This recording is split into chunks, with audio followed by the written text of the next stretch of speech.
Question T1.12. A study among the Pima Indians of Arizona investigated the relationship between a mother's diabetic status and the number of birth defects in her children.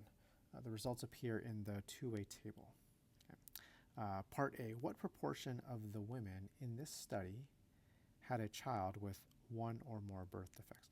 So actually, before I read that question, what I should have done is figured out what values go in the margin. So what's the total for each row? What's the total for each column? Okay. All right, let's grab a calculator to assist us here. Okay, so let's do the first row. Okay, clear. 754 plus 362 plus 38 gives 1,154.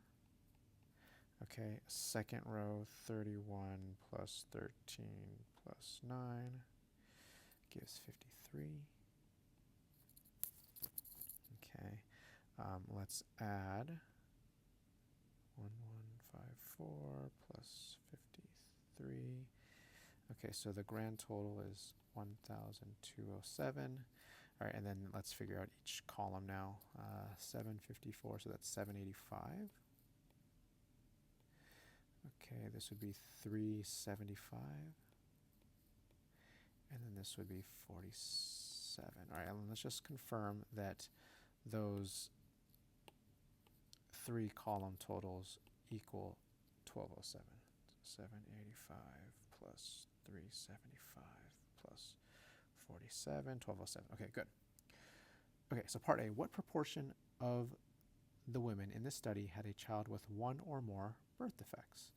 Okay, so we can see that there were a total of 53 women in this study who had children, one or more children with birth defects, out of a grand total of 1,207 women. So we're just going to write that ratio.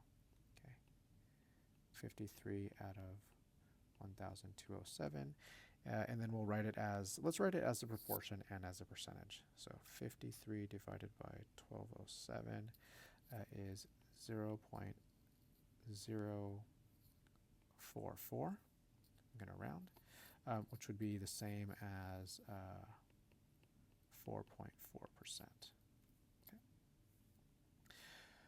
Part B, what percent of the women in this study were diabetic or pre-diabetic, and had a child with one or more birth defects? Okay, so let's highlight this. So the combination is they need to be diabetic or pre-diabetic and have a child with one or more birth defects. Okay, so diabetic, pre-diabetic, and birth defects. So we're going to look at those two values. So 31 plus 13 is 44. Okay, so there's 44 total women who kind of match that combination of characteristics out of the total 1,207. 44 out of 1,207 is 0.036, which is equivalent to 3.6%. Okay, so part A and part B done. Okay, part C. Make a segmented bar graph to display the distribution of number of birth defects for the women with each of the three diabetic statuses. So we want to see the birth defect rate for the non-diabetic mothers, the birth defect rate for the pre-diabetic mothers, and the birth defect rate for the diabetic mothers. Okay. All right, so put that there. Okay, so I've already went ahead and entered this value, the data into Staplet.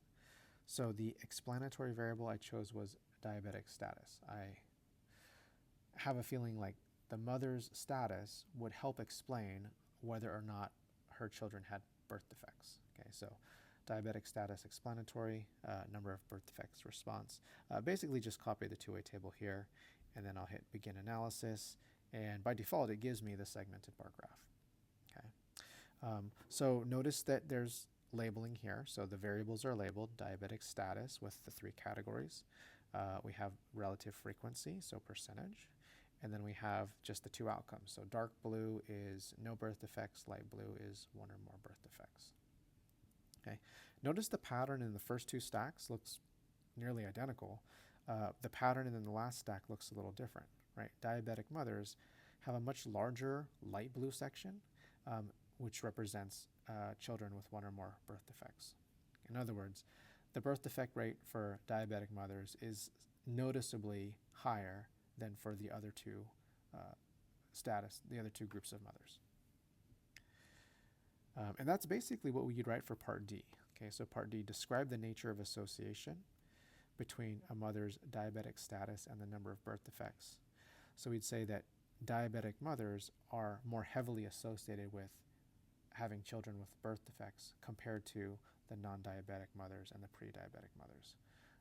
It looks like, it's more than double.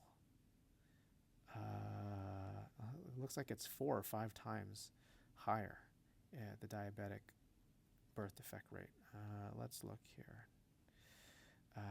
So it's 19% versus like 3.5% and 3.9%.